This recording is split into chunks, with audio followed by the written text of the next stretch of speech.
When it comes to the ultimate question of God, we have made a point to discuss the importance of an unbiased view and proper perspective of a topic much larger than any earthly perspective. We've also discussed why asking the questions in the first place is beneficial whether you are a believer or non-believer. However, no question has real value if the answer has no consequence either way. Put another way, if the answer to a question does not matter, then it is a waste of time to ask it in the first place.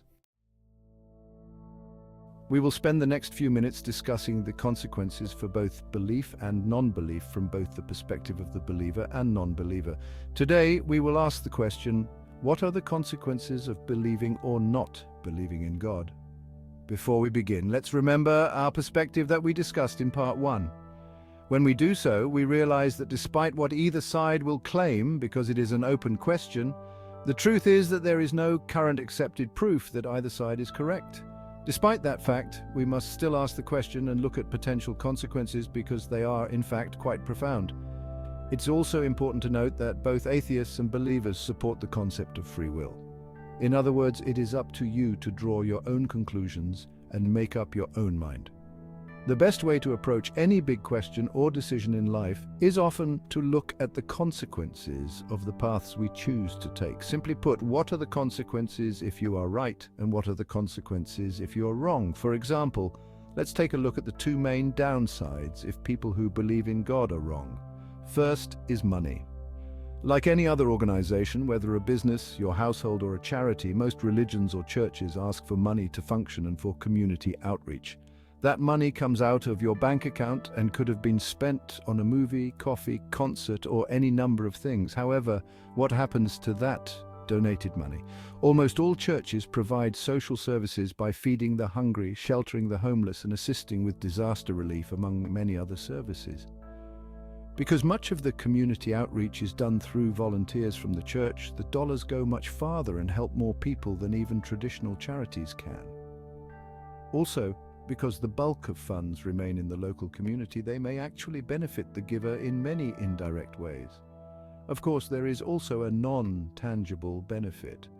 When looking at one's life, there is a sense that these funds make a difference and matter.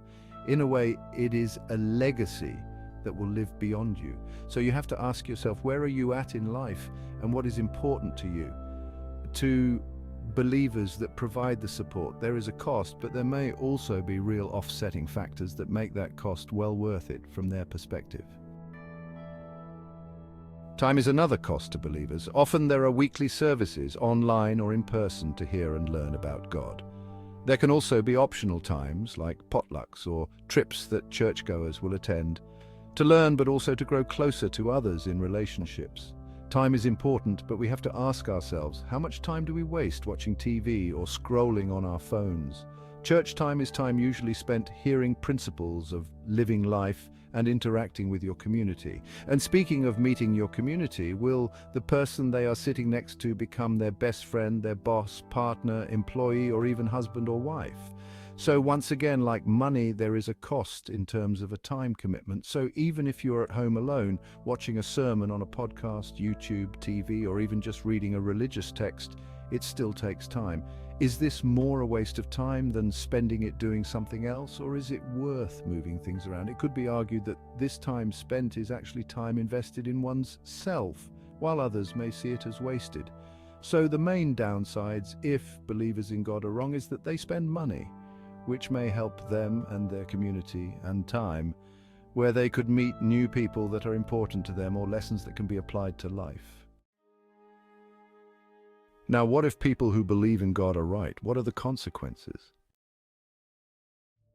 Well, first, if they are right and God exists, then there is a heaven. The three largest religions in the world describe it similarly. Hinduism describes heaven as full of gardens where there is no hunger, thirst, grief, fatigue, fear, or old age. It is a place where people are free from envy, grief, ignorance, and malice, and they live in true happiness. Islam says heaven will have no hatred or injury. There will be gardens of perpetual bliss where families will be united. There will be comfort. All that is called for will be provided, and entertainment will abound. The Bible says of heaven, that it is a place of such beauty that it cannot be described in words. It is filled with love, peace, and joy. There will be no pain, worry, illness, or tears. We will be renewed, see our loved ones, and know each other. In other words, perfect and fulfilling in every way, a literal paradise. So if they are right, then the upside of that belief is huge.